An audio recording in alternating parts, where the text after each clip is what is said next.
कि आजकल के लड़के ना बहुत आशिकी करने लगे हैं, तो उनके लिए कुछ लाइन है कि सिर्फ जिस्म नहीं रूह छू सको तो इश्क करना। अगर जिस्म ही छूना होता तो तुझे भूल कोठे पे नजर आते, ना ही आवारों की तरह तेरे मोहल्ले के चक्कर लगाते।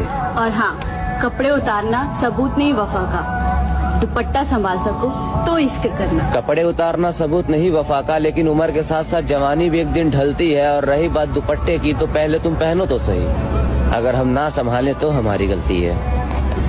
और वो मेरी है कहकर हक जताना इश्क नहीं, मैं उसका हूँ कह सको तो इश्क करना।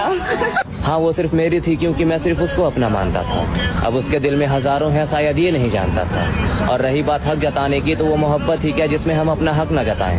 वो मोहब्बत ही क्या जिसे पाने के लिए हम अपने हद से न गुजर जाएं। और लड़के हैं, लॉयल रहना तो हमारी फितरत है। लड़की नहीं जो पापा नहीं मानेंगे कह के अपने वादों से मुकर जाएं।